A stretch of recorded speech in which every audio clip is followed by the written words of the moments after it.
Hi, my name is Matthew, and today I want to talk about something we have seen in our management course. So I want to put the theory we have seen in class to the real world with related to what I want to do later. Managers have a lot of responsibilities and need to take the good decisions to make the company successful. On the other hand, if they choose poorly, it could be catastrophic for the company and make it lose money. In my case, I want to have my own company. However, I don't want to put the management of my company in someone I don't know or don't trust.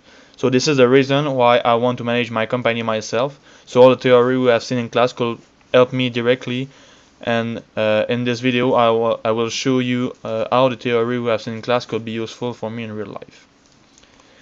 I want to start with the four functions of management, since I think it's the most important points for the success of a company.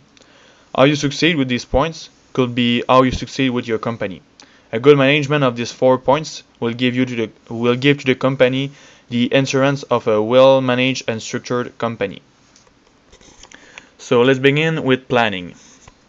If I own a company, my duty will be to determine what the organization's goals are and what actions to take in order to achieve those goals. Think of it like a football coach creating a playbook to help his team reach the Super Bowl. A manager is responsible for creating a game plan to reach a specific goal. For example, a weekly plan may include meetings or creating employee schedules. These are all actions that I will have to plan on a weekly basis if I have my own company later. Now, for organizing, whether it is the employees or resources, the manager is responsible for organizing the daily functions of it all. What shifts are needed, how many employees per shift, are the employees reaching their set goals, if not why. These are only a few of the questions asked in the organization process of the management functions. This process can also be considered the backbone of all the management functions due to the fact that this step is more direct. In other words, this is the process employees actually see and are affected by. If a manager is disorganized, there's a ripple effect. Employees will lose respect for management, making the next function of management harder to achieve. Now, for leading. Everyone needs a leader. Company objectives cannot be achieved if the manager doesn't provide direction. However, if you haven't planned or organized, you will not succeed with this function. Direction and motivation are the key factors in directing.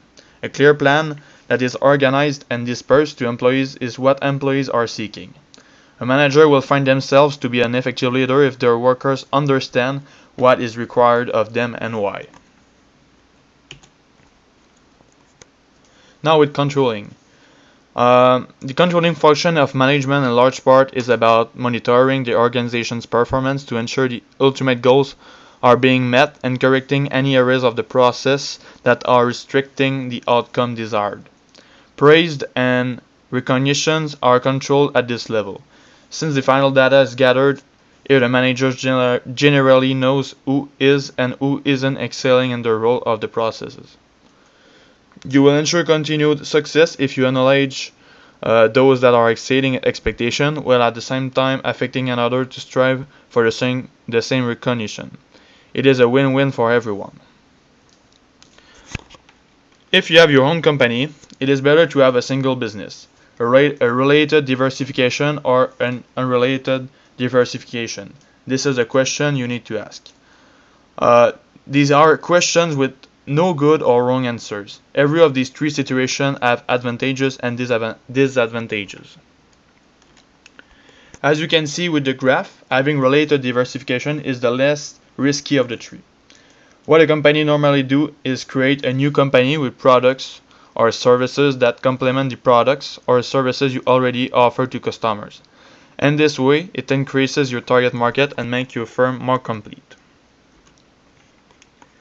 Having unrelated diversification means that if one company goes wrong, the other may not be touched by this, which is good. However, the opposite is also true. One company can do very well, but the other can be completely bad. This is why it is risky, because you need to be good in two different domains. Having a single business contain a lot of risk. Like everybody know, you need to enter in a market where competition today is very high, depending the domain, and succeed by having competitive advantages.